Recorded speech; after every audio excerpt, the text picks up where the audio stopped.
إن الحمد لله نحمده ونستعينه ونستغفره ونعوذ بالله من شرور أنفسنا ومن سيئات أعمالنا من يهده الله فلا مضل له ومن يضلل فلا هادي له وأشهد أن لا إله إلا الله وحده لا شريك له وأشهد أن محمدا عبده ورسوله أما بعد. Louange à Allah, le créateur des cieux et de la terre, on le loue tout ce qu'il nous accorde comme bien, comme grâce. On lui demande des pressions au prophète Mohammed sallallahu alayhi wa sallam, sa famille, ses compagnons et tous ceux qui les ont suivis jusqu'au jour de la rétribution. Celui qui a guidé, personne ne peut l'égarer. Celui qui a égaré, personne ne peut le guider.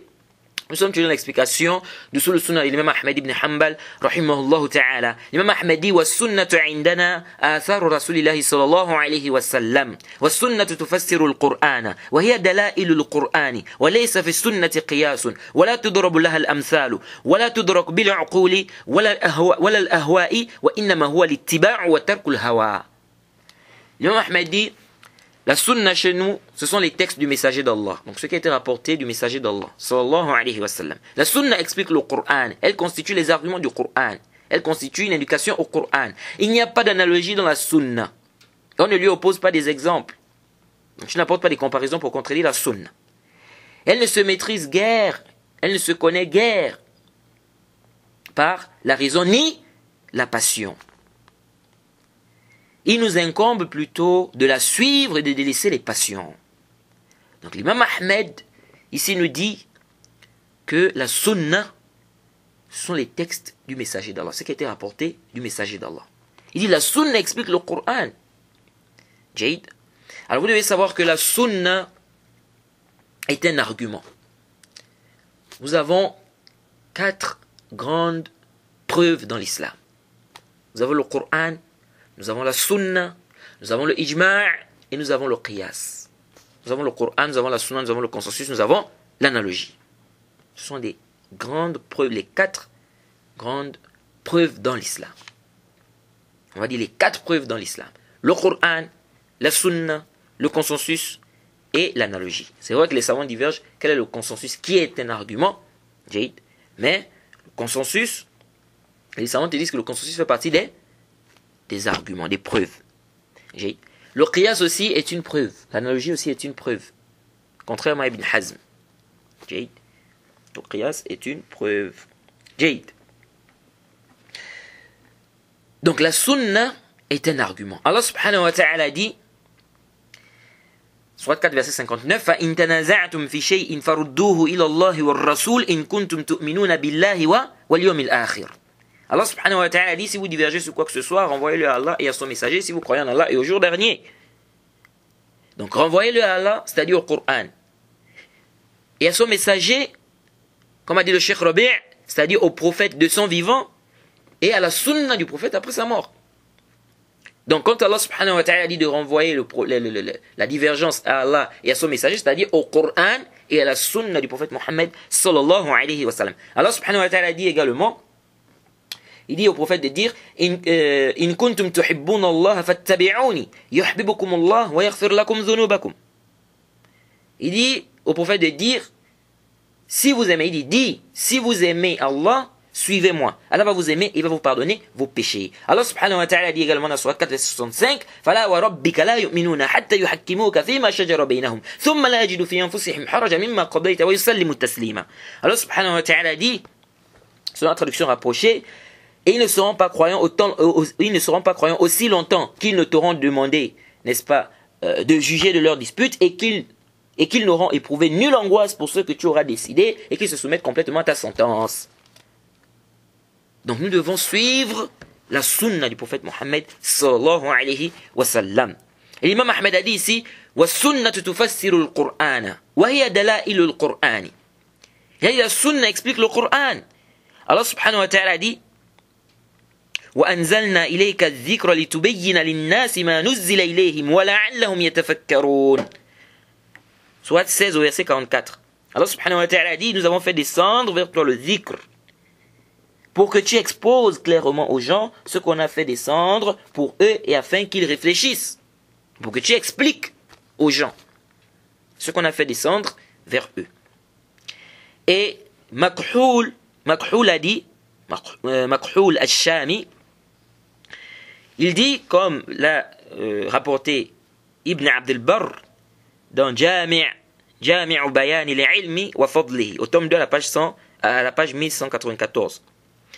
il a dit ceci, donc Makhul, il dit Al-Qur'anu ila sunnati ahwaju min as-sunnati ila al-Qur'ani. Il dit Al-Qur'anu ila sunnati ahwaju min as-sunnati ila al-Qur'ani. Et le Coran a plus besoin de la sunna que la sunna n'a besoin du Coran. Le Coran a plus besoin de la sunna que la sunna n'a besoin du Coran. On a plein d'ahkam qui ne sont pas, n'est-ce pas, détaillés dans le Coran. J'ai plein d'ahkam concernant la zakat qui ne sont pas expliqués, qui ne sont pas détaillés dans le Coran. N'est-ce pas, plein d'ahkam concernant le jeûne, concernant le hajj, concernant la prière, le mariage, les transactions commerciales, hein. Le mariage, plein d'ahkam qui ne sont pas détaillés dans le Coran. Donc il a dit quoi? Il a dit Al-Qur'anu ila sunnati ahwaju min sunnati ila al-Qur'an. Le Coran a plus besoin de la sunna que la sunna n'a besoin du Coran. Jaid. Ensuite l'imam Ahmad a dit walaysa fi sunnati qiyasun. Walaysa fi sunnati qiyasun. Il n'y a pas d'analogie dans la sunna. Il n'y a pas d'analogie dans la sunna. Qu'est-ce que ça veut dire il n'y a pas d'analogie dans la sunna? On a dit que l'analogie est une preuve. Alors certains savants qui ont expliqué Usul Sunna l'imam Ahmed te disent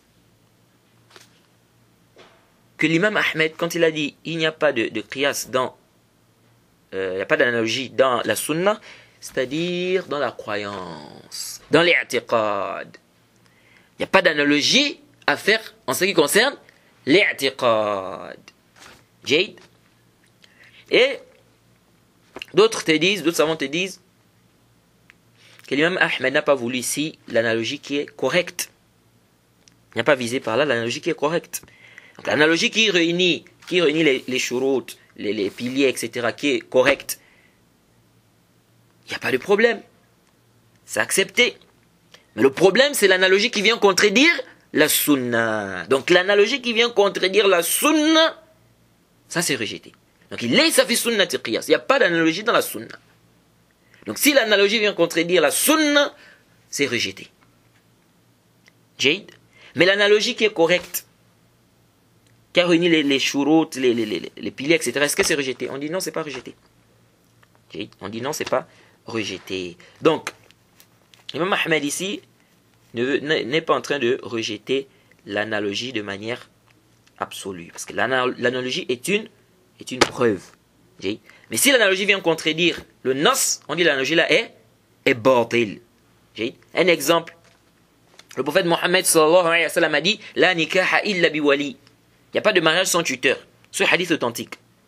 Ça a été authentifié par l'imam al-Bukhari et bien d'autres.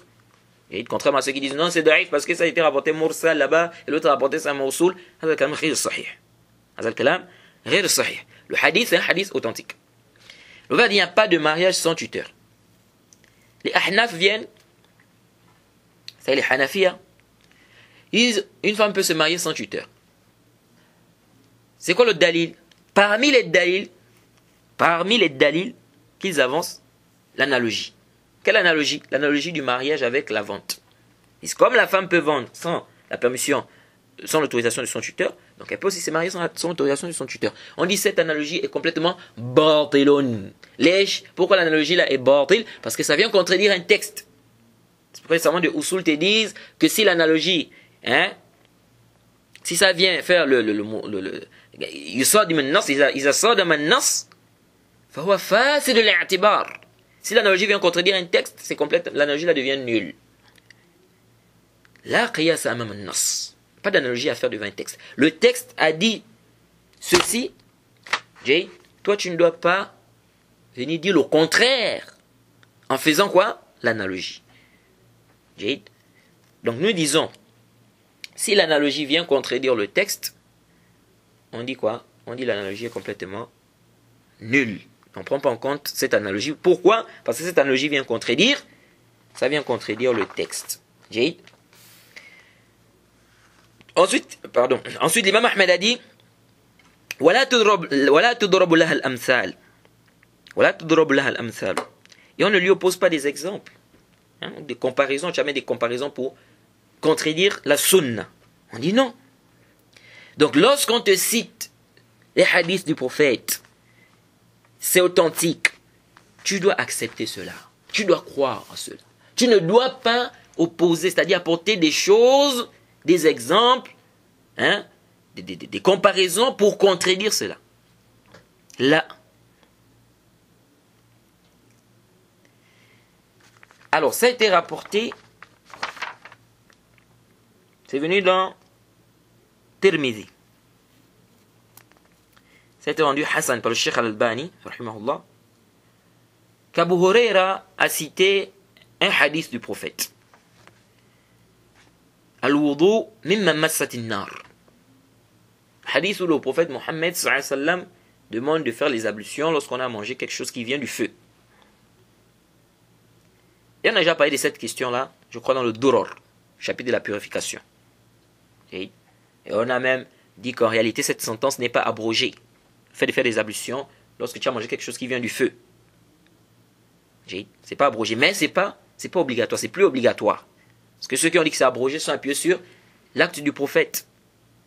Or nous disons, si le prophète ordonne quelque chose, ensuite on voit que le prophète Mohammed sallam délaisse cette chose, ça ne montre pas que ça a été abrogé, mais ça montre que ce n'est plus obligatoire. Et on a fait le tafsil de cette question là-bas dans le Duror. Alors, il a cité ce hadith. Quelqu'un lui a dit, Ala amartahum an yatawadda'u min al-hamim. Quelqu'un lui a dit, pourquoi tu ne leur demandes pas en passant de faire les ablutions avec de l'eau chaude ou de l'eau bouillante?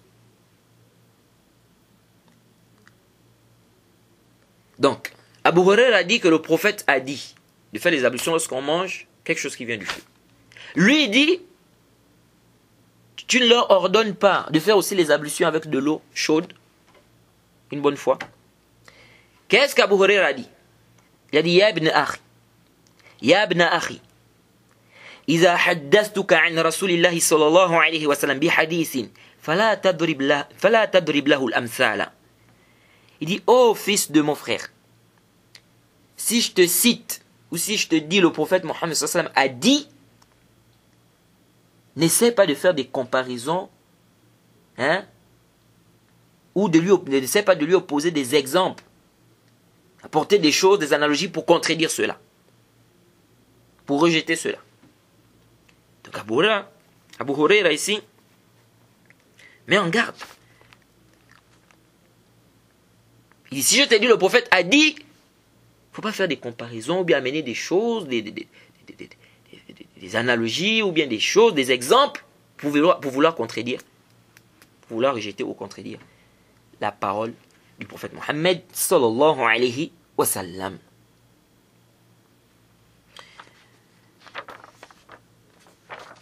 C'est également venu dans le Sahihain. Le hadith d'Abu Huraira. Il dit, اقتتلت امرأتان من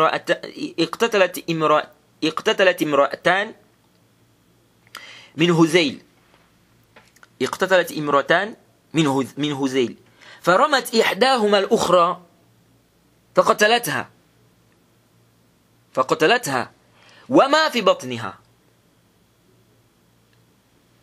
فقضى نبي صلى الله عليه وسلم أن دية جنينها غرة عبد أو وليدة، وقضى بدية المرأة على عاقلتها وورثها ولدها ومن معهم. فقال حمل ابن النابغة الهذلي يا رسول الله كيف أغرم من لا شرب ولا أكل ولا نطق ولا استهل فمثل هذا يطل. فقال رسول الله صلى الله عليه وسلم إنما هذا من إخوان الكهان. فقال رسول الله صلى الله عليه وسلم إنما هذا من إخوان الكهان من أجل سجعه الذي Saja'a. Alors, Abu Huraira nous dit, 2 femmes se sont battues au temps du prophète, c'est-à-dire 2 femmes de Huzayl. Elles faisaient partie de Huzayl. Elles se sont battues au temps du prophète Mohammed sallallahu alayhi wa sallam. Donc 2 femmes se sont battues. Une des femmes ou l'une des femmes a jeté une pierre à l'autre. Elle est morte. Donc elle a tué. Elle a tué ce qu'elle avait dans le ventre. Donc elle a tué son bébé aussi. Donc elle a tué la femme là et son bébé. Le prophète Mohammed sallallahu alayhi wa sallam a dit à la femme, à cette femme, donc celle qui a tué l'autre, de donner le prix du sang. Un esclave, ou un chameau qui est enceinte, pour l'enfant, donc pour l'enfant qui était dans le ventre. Et il a dit également qu'elle devrait payer le prix du sang aux parents. Et les descendants devront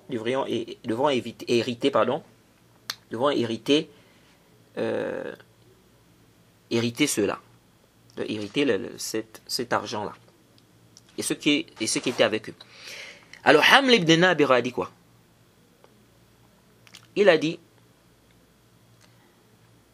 ô messager d'Allah, comment je vais payer pour celui qui n'a ni bu, ou celui qui n'a pas bu, qui n'a pas mangé, qui n'a pas parlé? Il veut parler du bébé. Il dit, celui-là ne doit pas payer. Et comment je vais payer pour celui-là qui n'a pas bu, qui n'a pas mangé, qui n'a pas parlé?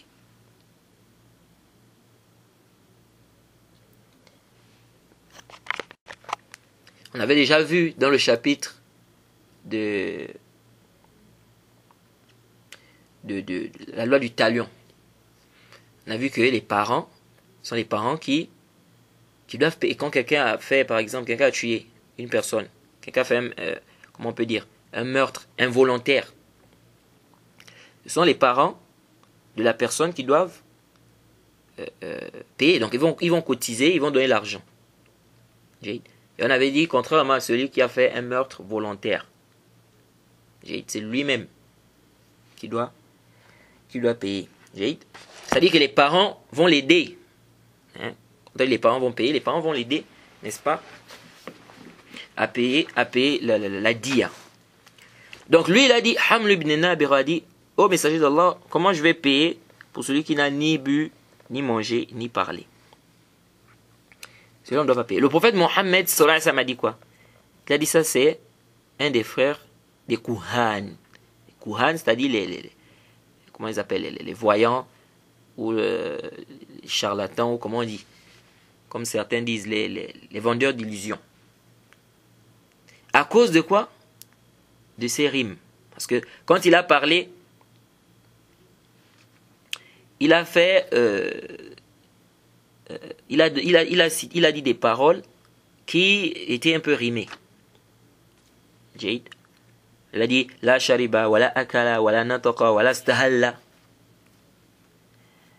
Et donc, le prophète Mohammed sallallahu alayhi wa sallam a réprimandé cela.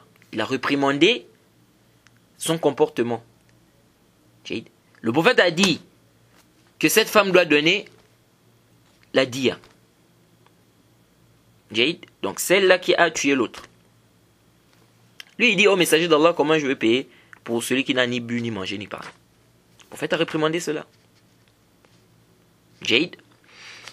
Donc lorsqu'on te dit que le prophète a dit, khalas, intaha, c'est fini, le prophète a dit, c'est fini. Donc il n'y a plus encore à apporter des exemples, à apporter des choses. Est-ce que vous suivez? Parce que vous allez voir que donc pourquoi le prophète Mohammed sallam ici compare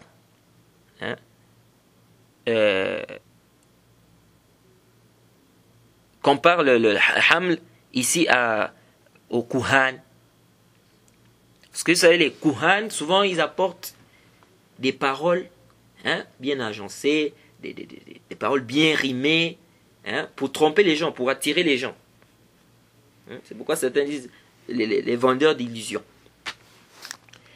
Donc le prophète Mohammed sallallahu alayhi wa sallam a réprimander Haml ici. C'est-à-dire que ces paroles-là sont des paroles qui ressemblent aux paroles des Kuhan. Et ça a été également rapporté qu'on a cité un hadith à l'assise de Haroun al-Rashid. Le hadith du Sahihain de Moussa et Adam. On dit que Moussa s'est argumenté contre Adam. Que Moussa a dit à Adam, c'est toi qui as provoqué la descente des hommes du paradis. Vous connaissez certainement le hadith. Inch'Allah, ce hadith va venir quand on va parler du destin. Alors, on a cité ce hadith dans l'assise de Haroun al-Rashid. Haroun al-Rashid, il faisait partie des Khulafa, les Abbasiyya. Alors, qu'est-ce qui s'est passé? Isa ibn Ja'far a dit كيف هذا وبين آدم وموسى ما بينهما. Il a dit comment est-ce possible? Entre les deux, il y a ce qu'il y a. C'est-à-dire, il dit comment est-ce possible qu'ils se soient rencontrés? Comment est-ce possible qu'ils se soient rencontrés alors qu'on sait le nombre d'années qu'il y a entre les deux? Comment Moussa s'est rencontré avec Adam alayhi salam? Alors Haroun a dit quoi? Il a dit yuhaddisuka an rasulillahi sallallahu alayhi wa sallam wa tu'ariduhu bi kayf. Il a dit, il te dit, le prophète a dit, et toi tu contredis ça avec le kayf, avec comment? Vous voyez? On te dit, le prophète a dit. Toi tu dis encore comment? Kayf comment? C'est comme ce dol là, ce dol modèle de Bajrophile. Il vient dire comment on va dire qu'on peut boire l'urine des chameaux?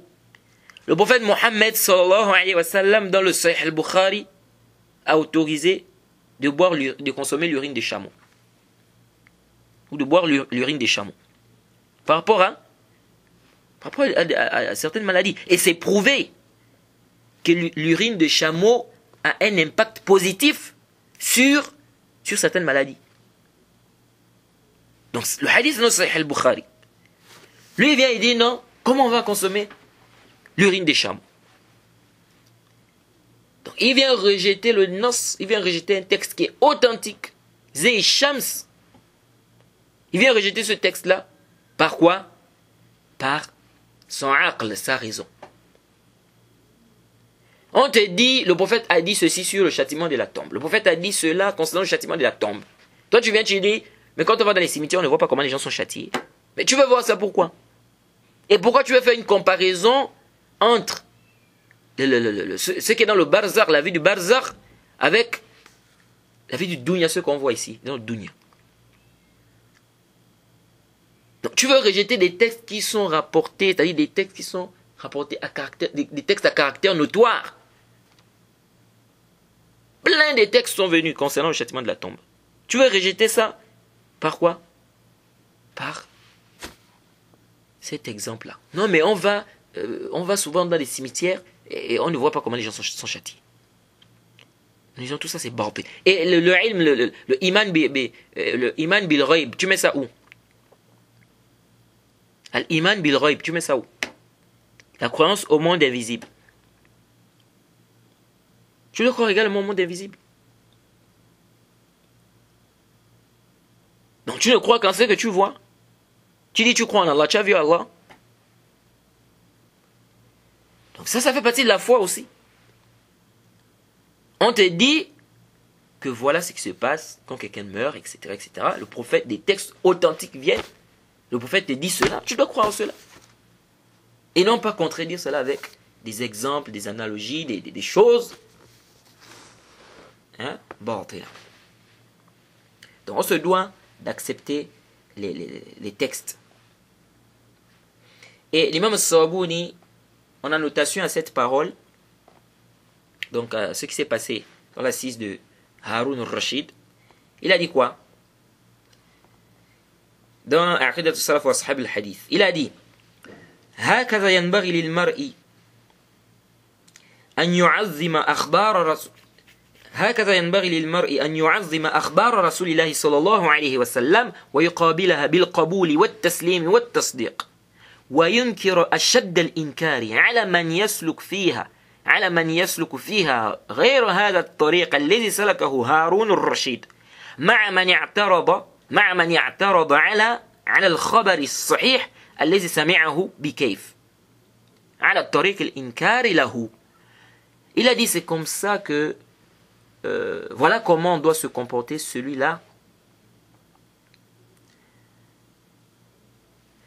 Voilà comment doit se comporter donc le serviteur. Voilà comment il doit accorder le respect, n'est-ce pas, aux paroles du messager d'Allah. Donc voilà comment doit se comporter le serviteur. Et voilà comment il doit respecter les informations authentiques qui nous sont rapportées du prophète Mohammed sallallahu alayhi wa sallam. Donc c'est comme ça il doit accorder un grand respect. Donc celui-là qui accorde le respect, le grand respect aux paroles du prophète, c'est comme ça qu'il se comporte. Il accepte les textes. Il ne contredit pas les textes. Il ne pose pas il ne met pas des exemples en opposition, n'est-ce pas, au texte. Et donc il doit accepter, il doit prendre les textes là avec acceptation et soumission. Et il doit croire à cela.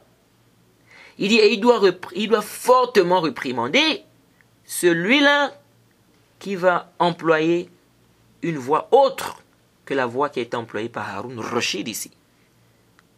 Avec celui-là qui a contredit. La voie qu'il a employée ici avec celui qui a contredit l'information authentique qui a été rapportée du prophète par le comment, par Kaif. Donc il dit que le serviteur doit, n'est-ce pas, se comporter comme Haroun Rashid s'est comporté ici. Qu'est-ce qu'il a fait? Lui, il a accepté. Il a accepté l'information authentique. Et il a reprimandé celui-là qui a voulu contredire, ou qui a contredit, n'est-ce pas, ou qui a voulu contredire l'information par Kaif, par le comment. Donc le serviteur doit accepter les nusus. Ça a été rapporté du prophète de façon authentique. Tu dois accepter. Tu ne dois pas contredire ça avec le Kaif. Et tu dois réprimander celui qui contredit, n'est-ce pas, les textes du prophète Mohammed sallallahu alayhi wa sallam. Ensuite, l'imam Ahmed a dit ولا تدرك بالعقول ولا الأهواء وإنما هو الاتباع وترك الهوى. Et donc la sunna ne peut pas être tu ne peux pas la connaître par ta raison et par ta passion. Donc la sunna, c'est quoi? Ce sont les paroles du prophète Mohammed sallallahu alayhi wa sallam, ce qui a été rapporté du prophète Mohammed sallallahu alayhi wa sallam. Donc ce n'est pas la raison, c'est le wahi. Donc ne viens pas avec ta raison, n'apporte pas des choses avec ta raison. La religion, c'est pas ta raison, c'est pas la raison. La raison. Ali ibn Abi Talib a dit quoi? C'est venu dans les Sunan Abi Daoud. Le Cheikh Al-Albani a authentifié cela. Il a dit لو كان الدين بالرأي لكان أسفل الخف أولى من أعلى لقد رأيت النبي صلى الله عليه وسلم يمسح عليهما. Il a dit quoi? Il a dit si la religion c'était la raison, la pensée, si la religion c'était la pensée, il dit on devait essuyer en dessous des khouf et non pas en haut. Il dit mais j'ai vu le prophète Mohammed sallallahu alayhi wa sallam essuyer en haut. Parce qu'en bas, c'est là où il y a la saleté. Pourquoi c'est en haut qu'on essuie, c'est pas en bas? Donc ça montre que la religion, c'est pas la raison, c'est pas ta raison à toi. Non, tu penses que, tu dis que là. Le din, c'est le nusus. Allah a dit, le prophète a dit.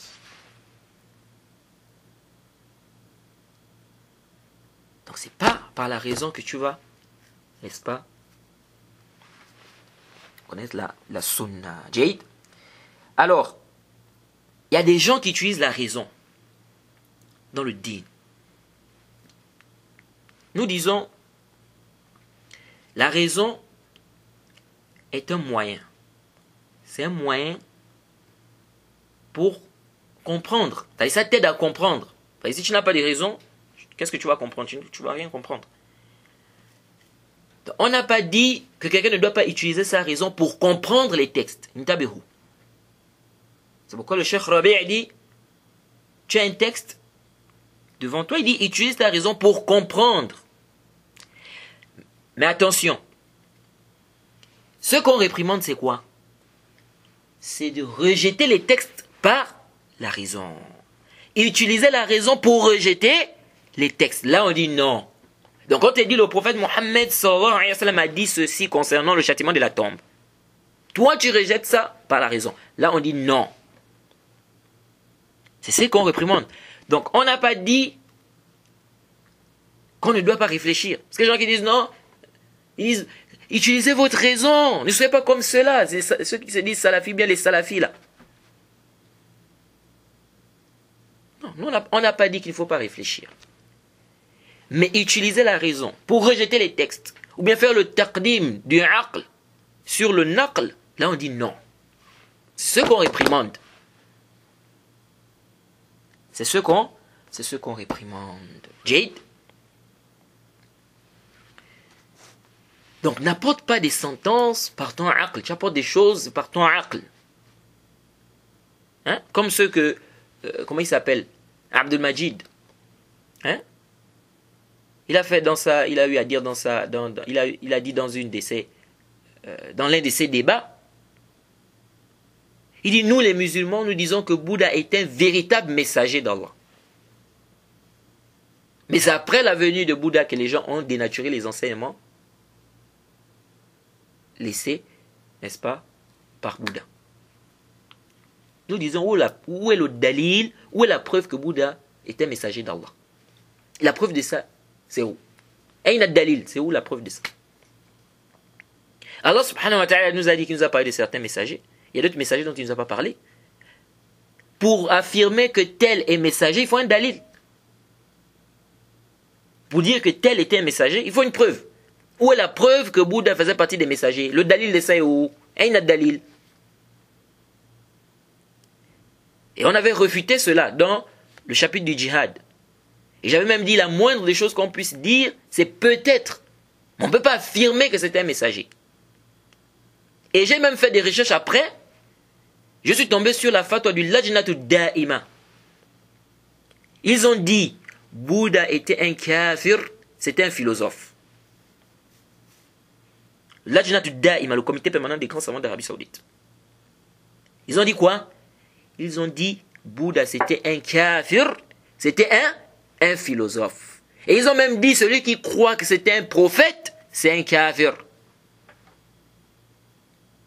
Celui qui croit que c'était un prophète, ou c'était un messager, c'est un kafir. Donc on ne peut pas dire que Bouddha était un prophète. Ou bien était un messager. Même dire encore, peut-être, ça n'a plus lieu d'être. Donc les savants ils ont étudié son cas, ils ont fait sortir la fatwa, ils ont dit que Bouddha était un kafir, c'était un philosophe. Et que celui qui croit que Bouddha était un prophète, bien messager, c'est un kafir. Et ici, intabihu. Je n'ai pas dit qu'Abdul Majid est kafir, parce que les gens comprennent toujours mal. Non, il a fait le takfir d'Abdul Majid, il a dit qu'Abdul Majid c'est un kafir. Je n'ai pas dit qu'Abdul Majid c'est un kafir. J'ai dit le Lajnatu Da'ima, voilà la fatwa, n'est-ce pas, qu'ils ont fait sortir. Ils ont dit celui qui croit que Bouddha était un prophète, c'est un kafir. Ça, c'est une sentence générale. Quant à l'application de cette sentence sur les gens, ça nécessite les dawabit, les shurut, comme on a déjà vu. Et surtout que beaucoup de gens sont ignorants sur ce sujet. Beaucoup de gens sont ignorants sur ce sujet. Moi-même, je ne savais pas que le Lajnatu Da'ima a fait cette fatwa-là. Est-ce que vous suivez?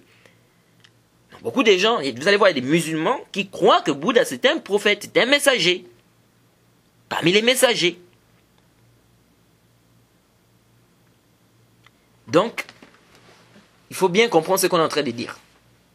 Donc, je n'ai pas dit qu'Abdul Majid est un kafir. Mais il faut faire attention. Hein? C'est pourquoi il faut vraiment faire attention aux conférences d'Abdul Majid ou les débats d'Abdul Majid. Parce qu'Abdul Majid, dans ses conférences ou dans ses débats, il fait des erreurs graves. Donc il faut faire attention. Donc, le din, ce n'est pas la raison. Tu dis non, c'était un prophète. Bouddha, c'était un prophète. C'était un prophète, tu t'es basé sur quoi? C'est quoi le dalil? Donc, intabihu lihada. Jayd, il a dit wa inama huwa littiba'u wa tarkul hawa. Donc, tu ne peux pas connaître la sunna par la raison ou bien la passion. Par la raison et la passion. Il dit, mais nous devons plutôt suivre. Nous devons plutôt la suivre. Donc, la sunna, nous devons plutôt la suivre et délaisser les passions. Il faut délaisser les passions. La passion est quelque chose de nuisible pour la personne. La passion est une mauvaise chose. Écoutez ce qu'Allah subhanahu wa ta'ala dit. Soit 23 vers 71. Allah dit وَلَوْ اتَّبَعَ الْحَقُّ أَهْوَاءَهُمْ لَفَسَدَتِ السَّمَاوَاتُ وَالْأَرْضُ وَمَنْ فِيهِنَّ.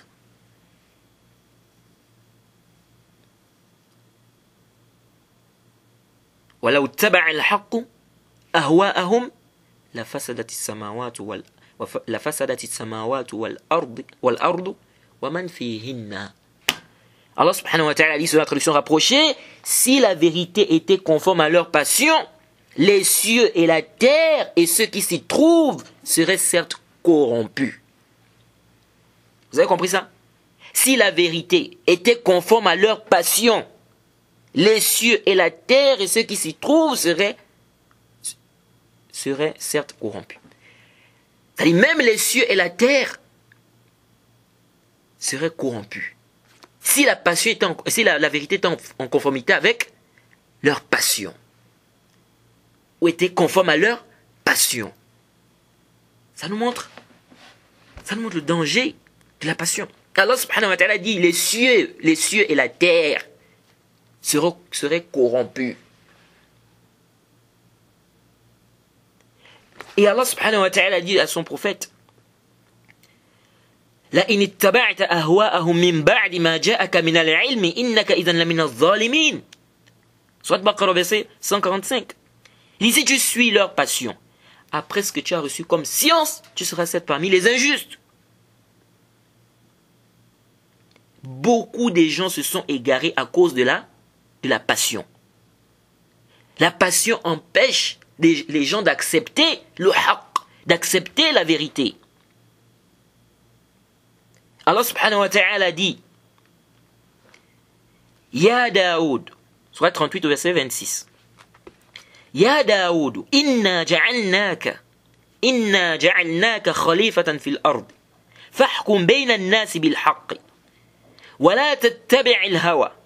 Fayudillaka 'an sabilillah. Allah subhanahu wa ta'ala dit ô Daoud, nous avons fait de toi un khalifa sur terre. Juge entre les gens avec équité, ou en toute équité, et ne suis pas la passion, sinon elle t'égarera du sentier d'Allah. Sinon, elle t'égarera du sentier d'Allah.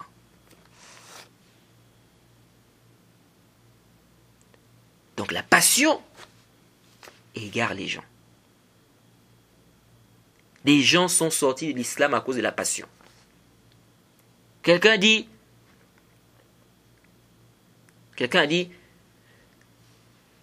comment ça l'islam interdit la musique? comment ça l'islam interdit la consommation du chanvre? Il dit, bon, moi je préfère abandonner l'islam. Ah, comment ça? Non, parce que je sens que c'est comme, c'est-à-dire, je sens comme si je suis un hypocrite. Hein? Comment je consomme le chanvre? J'écoute la musique, je fais de la musique, et puis je suis là, je viens à la mosquée, je prie. Ça, c'est comme l'hypocrisie. Donc je préfère abandonner l'islam. Regardez, hein, regardez la passion, c'est que la passion fait. On lui a dit restez dans l'islam et faire de la musique. Rester dans l'islam et faire de la musique. Ou rester dans l'islam et consommer le chanvre, c'est mieux pour toi que d'abandonner l'islam. Pourquoi? Parce que la consommation du chanvre ou bien le fait de faire de la musique ou écouter de la musique, c'est pas plus grave que le koufr ou bien le shirk. Donc il est mieux pour toi de rester dans l'islam et faire ta musique, bien consommer ton chanvre, que d'abandonner l'islam. Non, tout ça c'est interdit. Mais qu'est-ce qui est mieux? C'est abandonner l'islam pour consommer le chanvre et faire de la musique, ou rester dans l'islam, consommer le chanvre et faire de la musique. Donc, il n'y a pas de doute que rester dans l'islam et consommer le chanvre et la musique est mieux que d'abandonner l'islam pour consommer le chanvre et écouter la musique. Hein? Donc, rester dans l'islam, consommer le chanvre et faire de la musique, plutôt, est mieux que de sortir de l'islam pour consommer de la musique, consommer le chanvre et écouter et faire de la musique. Pour sortir, abandonner l'islam pour écouter et faire de la musique et consommer le chanvre est pire que rester dans l'islam, n'est-ce pas, tout en faisant de la musique ou bien en consommant le chanvre. D'autres vont même renier l'existence d'Allah à cause de la passion. Il dit, c'est mieux, j'ai dit, seulement Allah n'existe pas. Au moins là, je suis tranquille, je peux faire ce que je veux faire dans mon dunya. Regardez la passion. Qu'Allah nous en préserve. Qu'Allah nous en préserve de l'égarement. Et qu'il nous en préserve des passions.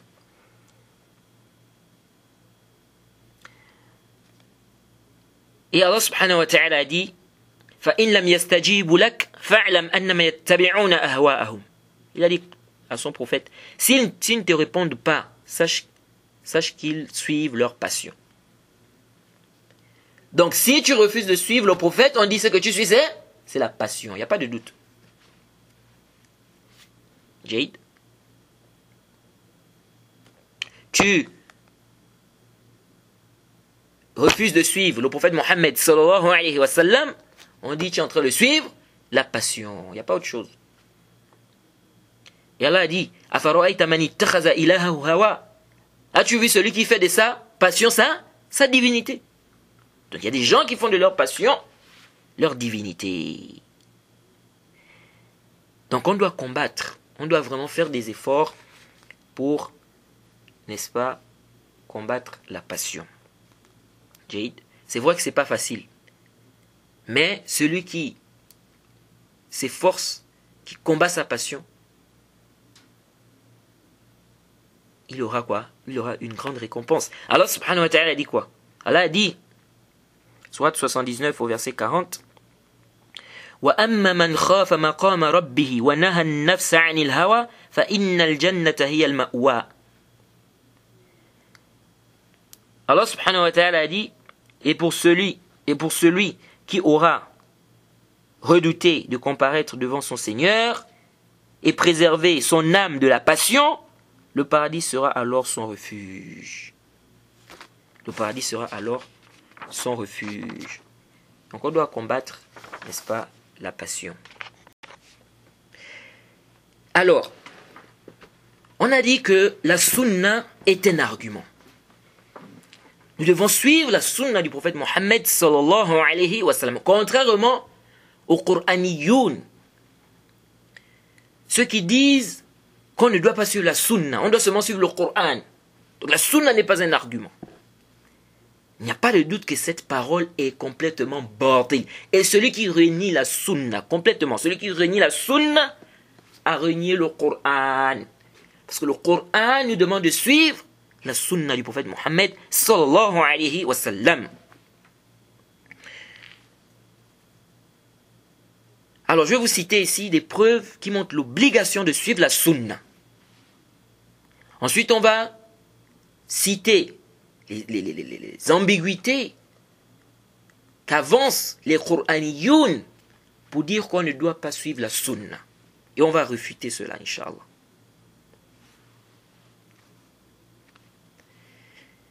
Allah subhanahu wa ta'ala a fait de l'obéissance au prophète une obéissance à lui. Allah subhanahu wa ta'ala dit, soit 4 verset 80, Man yuti'ir rasula, faqad ata'a Allah. ومن تولى فما أرسلناك عليهم حفيظا فما أرسلناك عليهم حفيظا. Allah subhanahu wa ta'ala dit sur la traduction rapprochée, quiconque obéit au messager obéit certainement à Allah, et quiconque tourne le dos, nous ne t'avons pas envoyé à eux comme gardiens. Donc Allah subhanahu wa ta'ala nous dit, celui qui obéit au prophète, celui qui obéit au messager, il obéit à qui? Il obéit à Allah. Et Allah subhanahu wa ta'ala nous a ordonné, nous a obligés d'obéir au prophète. Il est obligatoire pour nous d'obéir au prophète. Allah a ordonné, il a obligé cela. C'est obligatoire d'obéir au prophète Mohammed sallallahu alayhi wa sallam. Allah subhanahu wa ta'ala a dit, يا أيها الذين آمنوا أطيعوا الله وأطيعوا الرسول وأولي الأمر منكم. Soit 4 verset 59. Allah subhanahu wa ta'ala dit sur la traduction rapprochée, ô vous qui avez cru, obéissez à Allah et obéissez aux messagers et à ceux d'entre vous qui détiennent l'autorité. Donc Allah, c'est un ordre. Obéissez à Allah, obéissez à Allah et obéissez aux messagers. أطيعوا الله وأطيعوا الرسول. أطيعوا الله وأطيعوا الرسول. Obéissez à Allah et obéissez aux messagers. C'est un ordre. Et Allah subhanahu wa ta'ala a dit que celui qui contredit le commandement du prophète, l'ordre du prophète, il s'expose au châtiment et à la fitna. Allah subhanahu wa ta'ala dit, surat 24 verset 63, فَلْيَحْذَرِ الَّذِينَ يُخَالِفُونَ عَنْ أَمْرِهِ أَنْ تُصِيبَهُمْ فِتْنَةٌ أَوْ يُصِيبَهُمْ عَذَابٌ أَلِيمٌ. أَوْ يُصِيبَهُمْ عَذَابٌ أَلِيمٌ. Allah subhanahu wa ta'ala dit, son introduction rapprochée, et que ceux qui s'opposent à son ordre ou à son commandement prennent garde qu'une épreuve ne les atteigne ou que ne les atteigne un châtiment douloureux. Ceux qui s'opposent à l'ordre du prophète Mohammed sallallahu alayhi wa sallam. Et dire, comme certains Qur'aniyoun disent, que non, ici, là, ça concerne les choses du dunya. Ce verset parle des choses du dunya à l'époque du prophète. Nous disons, هذا قول باطل. ليش؟ انتبهوا. Allah menace ici celui qui contredit l'ordre du prophète. Vous nous dites non, ici c'est pour les choses du dunya. Donc, Allah va menacer celui qui contredit l'ordre du prophète dans des choses du dunya et dans les affaires de la religion. Il a le droit de contredire le prophète. Ça c'est raisonnable ça. Donc Allah va ici dire, il va mettre en garde ceux qui contredisent l'ordre du prophète dans des choses du dunya et dans des choses de la religion, des affaires de la religion. On a le droit de contredire le prophète. C'est quelque chose de raisonnable ça. Donc, si Allah subhanahu wa ta'ala, si on dit que ce verset parle des choses du dunya, comme vous dites, nous disons, mais c'est un dalil contre vous. Parce que si Allah subhanahu wa ta'ala interdit de contredire l'ordre du prophète dans des choses du dunya, mais a fortiori dans les affaires de la religion. Qu'est-ce qui est plus important? C'est la religion ou bien c'est le dunya? Ensuite, nous disons, où est le dalil dans le Coran? Puisque vous dites que vous ne suivez que le Coran. Où est le dalil dans le Coran où on dit que ce verset-là est propre au temps du prophète Mohammed sallallahu alayhi wa sallam? C'est où le dalil là? Le dalil est où dans le Coran? Le dalil qui dit que ce verset est propre au temps du prophète. Sachant que le terme, ici, c'est général. Et l'ibra, c'est bil-umum. Où est le dalil? Donc, c'est vous qui choisissez par rapport à vos passions, selon vos passions. C'est vous qui allez dire non, tel verset, c'est seulement à l'époque du prophète, tel autre verset, non, c'est pas à l'époque du prophète. Vous vous basez sur quoi? C'est vous dire que tel verset c'est restreint à l'époque du prophète et tel autre verset n'est pas restreint à l'époque du prophète. C'est-à-dire que ça s'applique même à notre époque.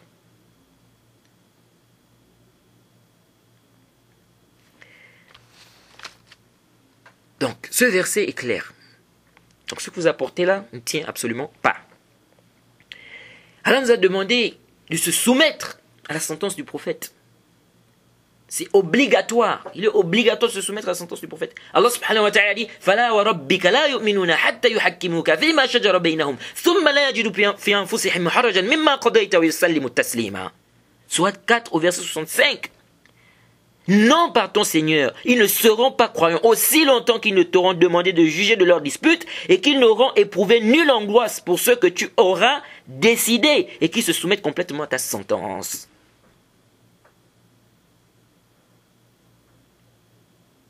Donc on doit se soumettre au jugement du prophète.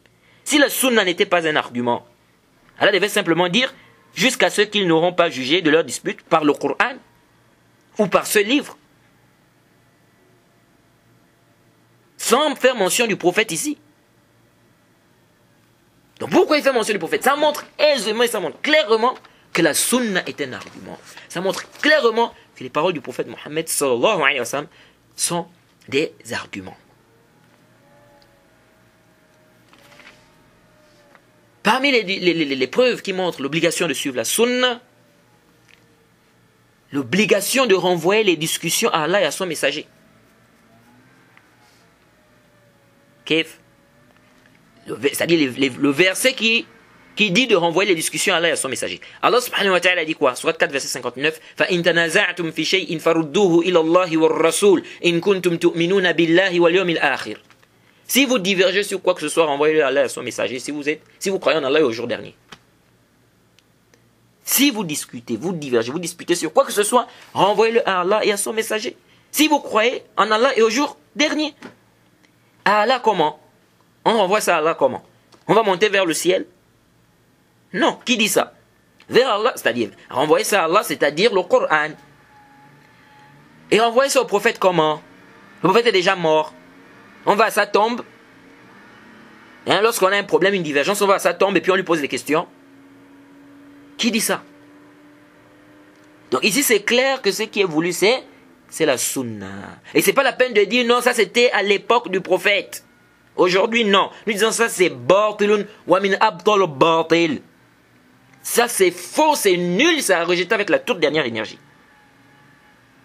Et ça fait partie des plus grandes faussetés.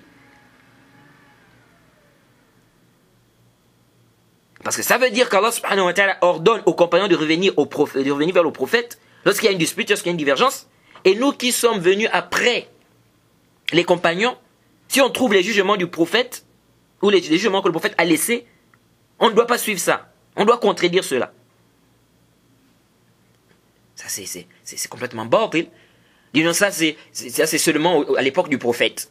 Parce que vous allez voir, les Qur'aniyoun, hein, quand vous venez avec des versets qui montrent l'obligation de suivre la sunna, tous les versets que vous allez apporter là, ils vont vous faire une philosophie En vous disant, non, non, ça c'est à l'époque du prophète. Ça c'est à l'époque du prophète. Ça c'est batil.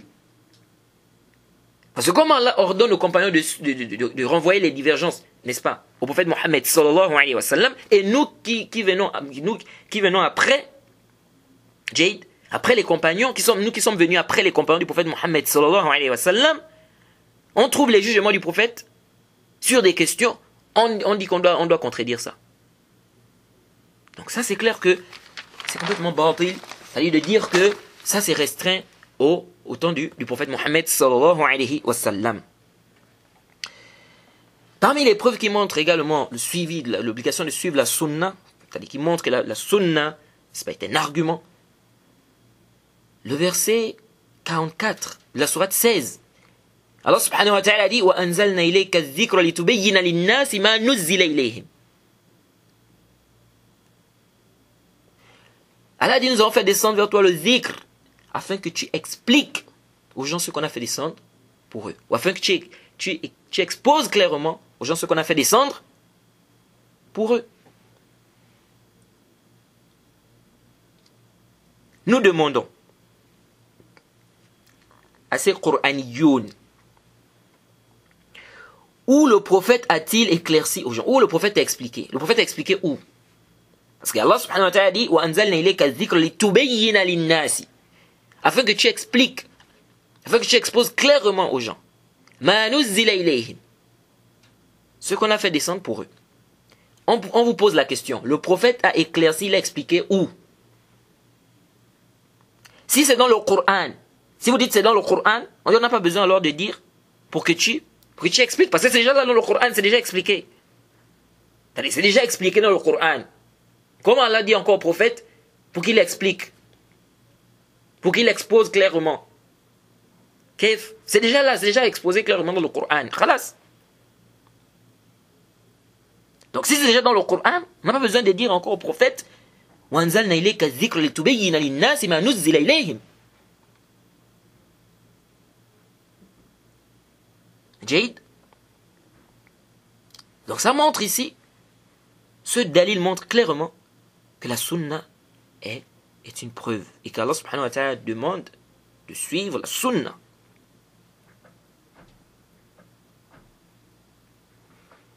Et si c'est le Coran,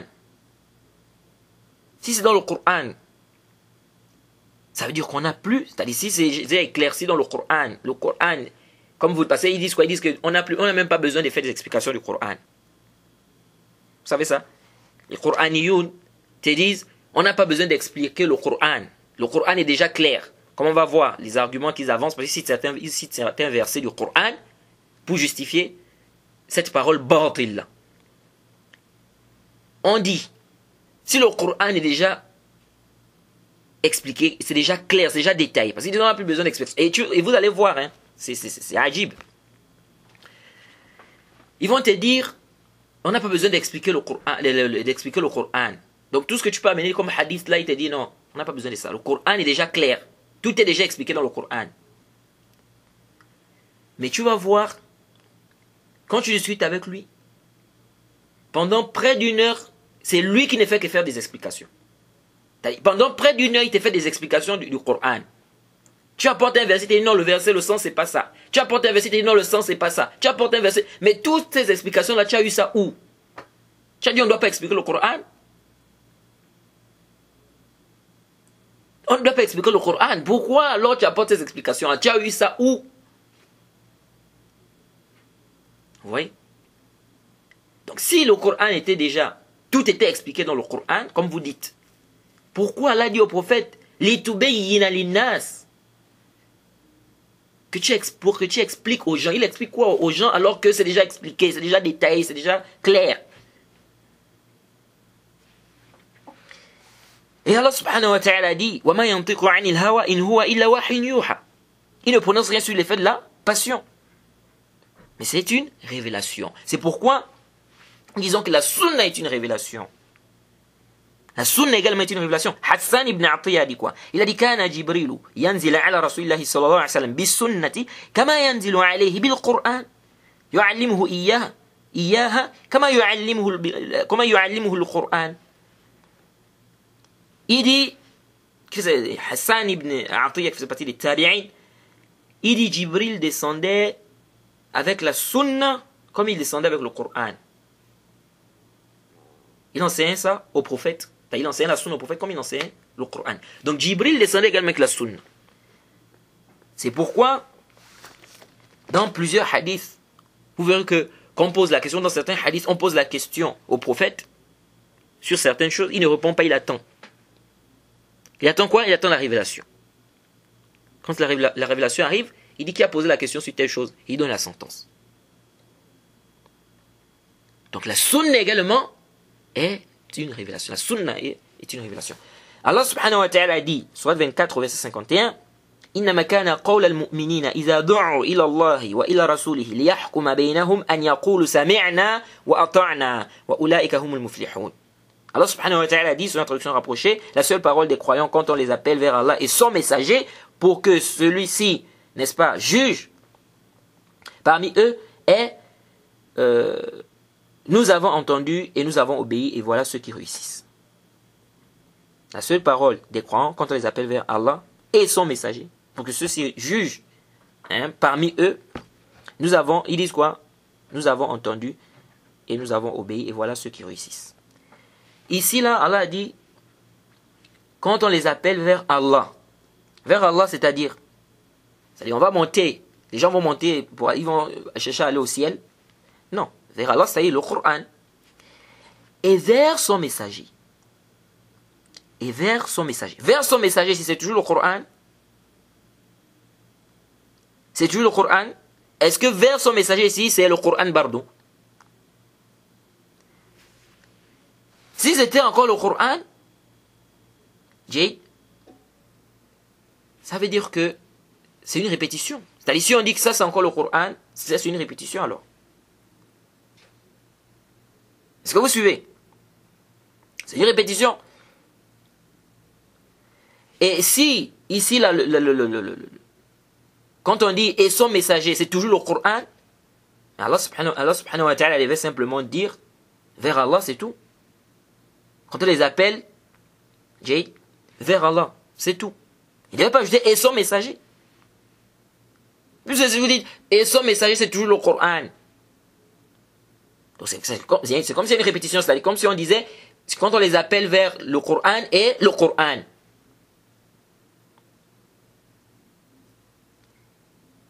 Parce qu'on sait très bien que quand on dit vers Allah, ici c'est le Coran, car personne ne comprend de ce verset qu'il doit chercher à monter, n'est-ce pas, au ciel, pour qu'Allah juge tel ou tel problème. Donc ce verset montre également que la sunna est une preuve. Donc on a bien dit ici, vers Allah et son messager. Donc vers Allah le Coran et son messager là c'est quoi? C'est toujours le Coran? On dit non. Et dire que ça c'était à l'époque du prophète, on dit c'est complètement batil. Il y en a déjà refuté ça. Ça ne tient pas. Il dit que ça c'était à l'époque du prophète. Allah subhanahu wa ta'ala dit sur 4 verset 61. وَإِذَا قِيلَ لَهُمْ تَعَالَوْا إِلَى مَا أَنزَلَ اللَّهُ وَإِلَى الرَّسُولِ رَأَيْتَ الْمُنَافِقِينَ يَصُدُّونَ عَنْكَ صُدُودًا. Allah subhanahu wa ta'ala dit sur l'introduction rapprochée, et lorsqu'on leur dit, venez vers ce qu'Allah a fait descendre, et vers le messager, tu vois les hypocrites s'écarter loin de toi. Venez vers ce qu'Allah a fait descendre. C'est quoi? Le Coran. Et vers le messager. Vers le messager ici, là, c'est quoi? C'est toujours le Coran? C'est pas le Coran. Et vers le messager, donc c'est le prophète ici. Ça montre ici que la sunna est un argument. Et ça montre qu'on doit suivre la sunna du prophète Mohammed sallallahu alayhi wa sallam. Et arrêter de dire que ça c'était seulement à l'époque du prophète. Parce que ça ne tient pas. C'est complètement batil.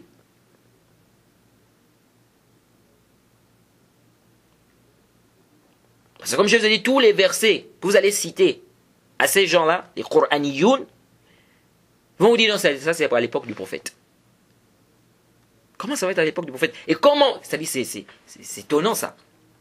Comment Allah va ordonner aux compagnons de suivre le prophète, de renvoyer des problèmes, quand il y a des divergences, des problèmes et tout, de revenir vers le prophète, Et nous, c'est-à-dire nous, on vient... C'est terrible ça.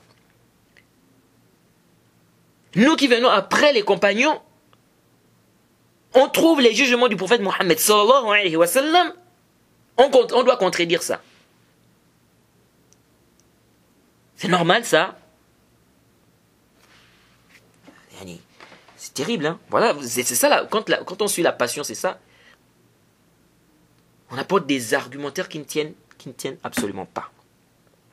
En plus, quand vous dites non, ça c'est au temps du prophète, ça c'est un ajout dans le texte, un ajout qui ne figure pas.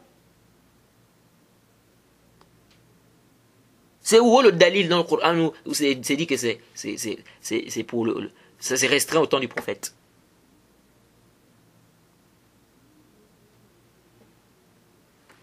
Donc c'est batil. Donc, au temps du prophète, les compagnons doivent suivre le prophète. C'est obligatoire pour eux de suivre le prophète. Nous, c'est pas obligatoire pour nous de suivre le prophète. C'est une parole raisonnable. Donc il n'y a pas de doute que c'est une parole qui est complètement batil. Et Allah subhanahu wa ta'ala dit وَمَا كَانَ لِمُؤْمِنٍ وَلَا مُؤْمِنَةٍ إِذَا قَضَى اللَّهُ وَرَسُولُهُ أَمْرًا أَنْ يَكُونَ لَهُمُ الْخِيَرَةُ مِنْ أَمْرِهِمْ وَمَنْ يَعْصِ اللَّهَ وَرَسُولَهُ فَقَدْ ضَلَّ ضَلَالًا مُبِينًا. Allah subhanahu wa ta'ala dit, il n'appartient pas à un croyant ou à une croyante, une fois qu'Allah et son messager ont décidé d'une chose, d'avoir encore le choix dans la façon d'agir. Et quiconque désobéit à Allah et à son messager s'est égaré, certes d'un égarement évident. Ce verset montre que le prophète décide. On demande au Qur'aniyoun, parce qu'Allah subhanahu wa ta'ala dit, il n'appartient pas à un croyant et à une croyante, une fois qu'Allah et son messager ont décidé. Donc le prophète décide. On pose la question au Qur'aniyoun. Le prophète décide où? Parce que le verset montre que le prophète décide. Il décide où? Dites-nous là où le prophète décide. Dans le Coran? Montrez-nous alors où le prophète a décidé dans le Coran. Montrez-nous où le prophète a décidé dans le Coran. Ça, c'est un verset qui est clair. Ça, c'est un verset qui est clair. Pourquoi vous voulez faire... Vous êtes rentré dans un takalouf? Il n'appartient pas à un croyant et une croyante lorsqu'Allah et son messager ont décidé. Donc le prophète décide, mais il a décidé où? Dans le Coran? Montrez-nous où il a décidé dans le Coran. Donc arrêtez ça. Faut arrêter. Allah subhanahu wa ta'ala dit, لَقَدْ كَانَ لَكُمْ فِي رَسُولِ اللَّهِ أُسْوَةٌ حَسَنَةٌ. Vous avez dans le messager d'Allah un excellent modèle à suivre. C'est un modèle comment? On le suit comment? Donc, ici ça veut dire, c'est toujours le Coran. Allah dit que le prophète est un excellent modèle à suivre. Mais on le suit comment? On le suit comment? Comment on va le suivre? Expliquez-nous ça. Donc tout ça, ça montre que la sunna du prophète Mohammed sallallahu alayhi wa sallam est un argument. Jade.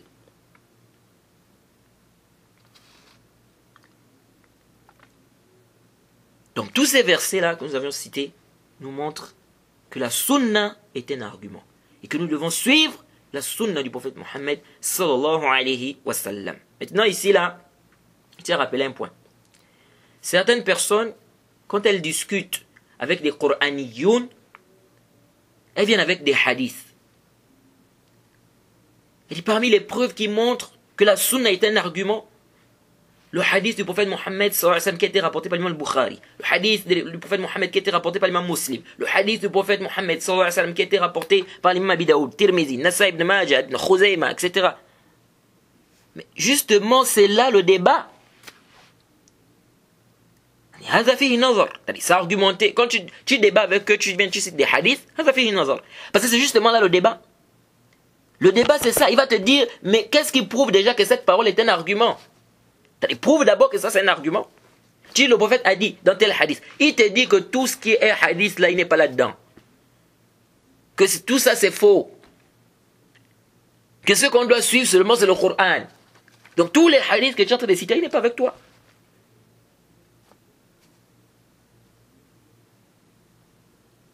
C'est justement, c'est ça le débat. Le débat, est-ce que ça, ce sont des arguments? C'est ça le débat. C'est là où c'est-à-dire, eux, ils te disent que tout ça, c'est pas des arguments. Tout ce que tu amènes comme hadith là, c'est pas des arguments. Donc il va te dire, prouve d'abord que cette parole-là que tu cites est un argument. Prouve que le hadith est une preuve. Mais tu viens encore avec le hadith. C'est justement le débat. C'est-à-dire, le hadith que tu apportes là, c'est justement ça le débat. Lui, il te dit que le hadith là n'est pas un dalil. Le hadith n'est pas un dalil. Ce n'est pas une preuve. Donc tu as beau citer 500 hadiths, ou même 100 hadiths, ou je ne sais pas combien de hadiths. Lui, il te dit, tu te fatigues.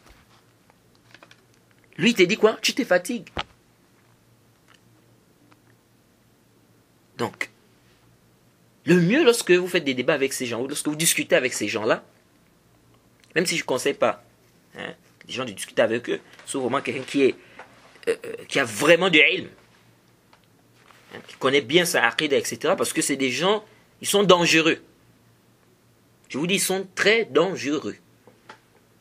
Il y a des gens qui pensent que non, il suffit juste de leur dire comment tu fais la prière. Et c'est fini, il est coincé. Non, ils te disent qu'on prie, ils te disent nous on prie comme c'est venu dans le Coran. C'est ce qu'ils te disent. Ils disent nous on prie comme c'est venu dans le Coran. Dans le Coran on a parlé du qiyam. Dans le Coran on a parlé du ruku'. Dans le Coran on a parlé du sujud. Dans le Coran on a parlé de la lecture du Coran. Et donc je lis ce que je peux. Je suis debout, je lis ce que je peux. Ensuite je vais au ruku', je reviens, je vais au sujud. Et puis, khalas. Quand tu leur parles de nombre de raka'at, ils te disent qu'il n'y a pas un nombre précis. Je fais le nombre de raka'at que je peux. Tu parles de nombre de prières, ils te disent je fais le nombre de prières que je veux. Parce que le Coran n'a pas obligé un nombre précis. Est-ce que vous suivez? Donc c'est des gens, faut pas voir, c'est-à-dire les gens ne doivent pas penser que c'est aussi simple. Non, il suffit juste de leur dire comment vous faites la prière et puis là c'est fini. Mais justement, il te dit que lui, il prie comme c'est venu dans le Coran. Même si, nous disons ça ne tient pas. Parce que il va te dire, non, je prie comme c'est venu dans le Coran. Parce que le Coran a parlé du ruku', le Coran a parlé du sujud, le Coran a parlé du qiyam, le Coran a parlé de la lecture.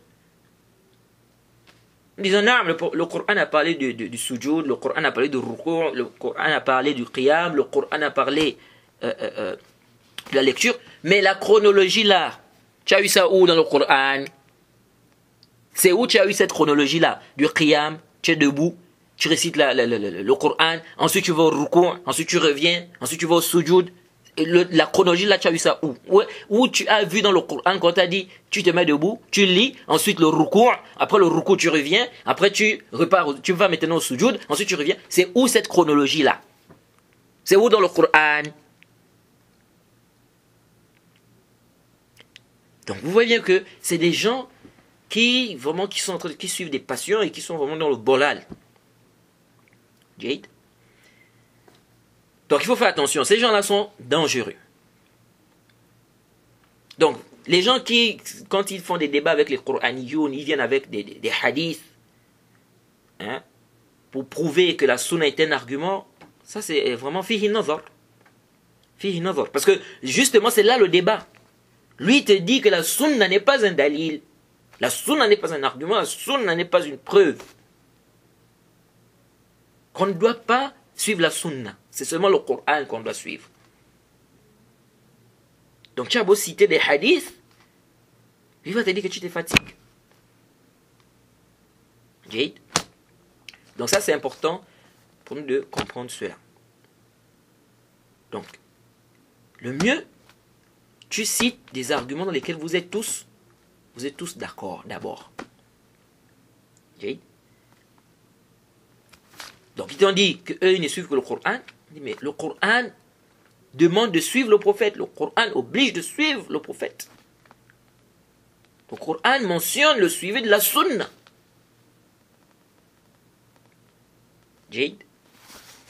Donc voilà un peu ce qu'on peut dire pour ce cours d'aujourd'hui. Alors c'est pas fini. On va s'arrêter ici. Mais le cours prochain, c'est-à-dire c'est pas fini, c'est la réfutation au Qur'aniyoun. Donc le cours prochain, on va revenir encore sur cette secte-là. On va citer maintenant leurs arguments, les arguments qu'ils avancent pour rejeter la sunna et on va réfuter ces arguments-là, bi'iznillahi ta'ala. Qu'Allah nous facilite, qu'Allah nous donne la compréhension de sa religion et qu'il nous maintienne sur la vérité, qu'il nous maintienne sur la sunna. Wa subhanaka Allahumma bihamdik wa ashhadu an la ilaha illa anta astaghfiruka wa atubu ilayk.